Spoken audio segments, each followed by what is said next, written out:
Hey guys, welcome to another Theory of Computation tutorial. We have learned till now examples of converting Mealy machine to Mealy machine. Now, today we'll look at Mealy machine to Mealy machine conversion. Okay, so let's get started. So let's say we are given this Mealy machine, okay, and we want to convert it into a equivalent Mealy machine. Okay, so in Mealy machine, the output is only dependent on the state, but in Mealy machine, the output is dependent on your input and the state. Okay, so let's look at this Mealy machine first. Let's use some different color. How about red? Yeah. Okay, so we have got first, let's start with state q1, that is the starting state. Okay, so we have got starting state q1 over here. Okay, now remember, in Mealy machine the output is dependent only on the state. Okay, so q1, if you get input a, you are going to state q1. Okay, so let's write that down. You're getting input a, you're going to q1, and what is the output? Output is 1. So let's write that down. So state q1 and the output is going to be 1. Okay, now if you get input b, you're going to state q2. Let's write that down. You get input b, you're going to state q2. Okay, and what is the output? Output is 0. So let's write that down. q2 comma 0. All right, now what happens in q2? So we have seen for input a and b for q1. What about q2? So if you are in q2, you get input a and b, you're going to q3. So let's write that down. You're going to state q3,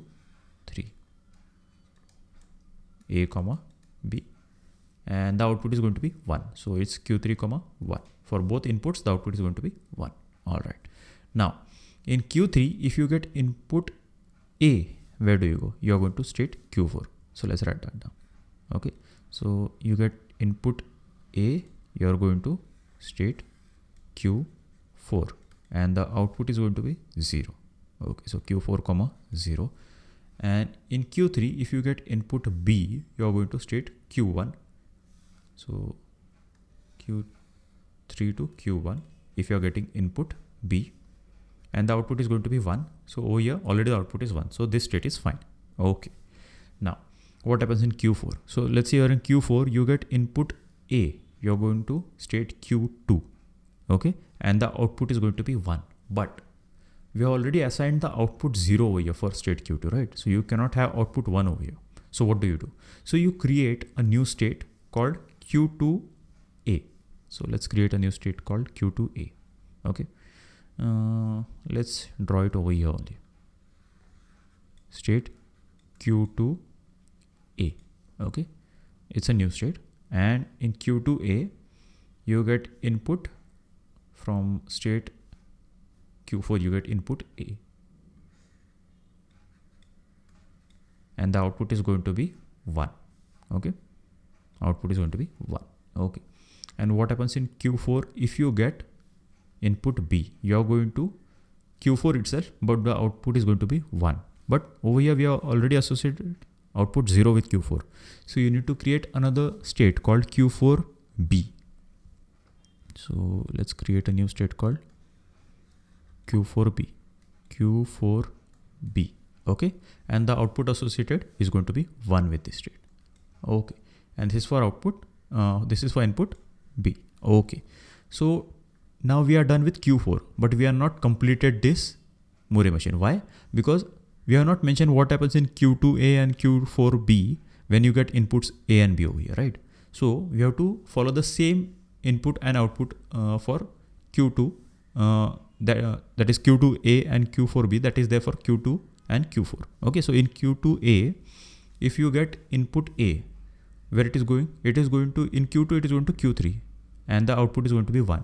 So we'll go to q3 from here when the input is a and b. So a comma b. So this is for q2a. Okay, and what about q4b? If you get input a in q4, you are going to q2.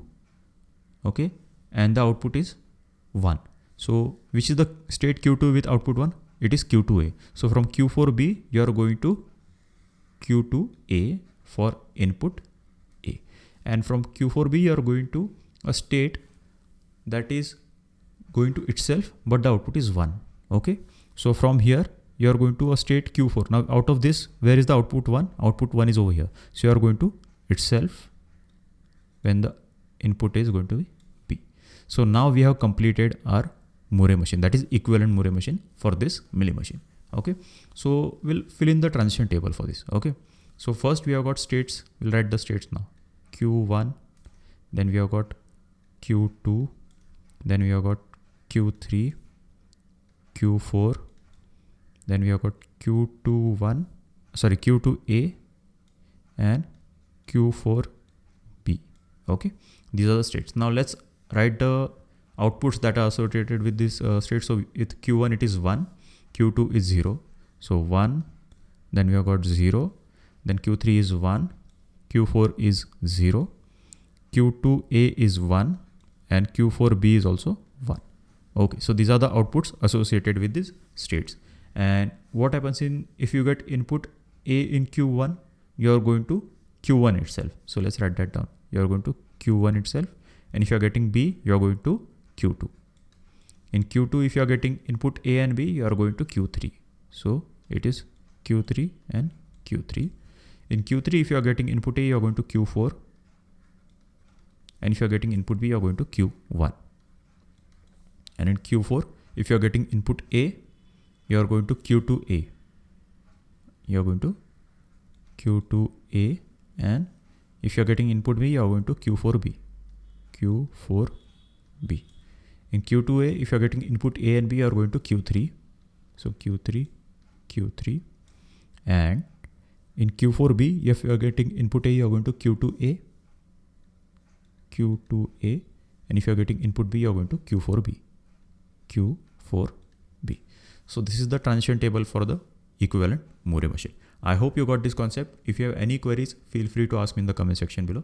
And thank you very much.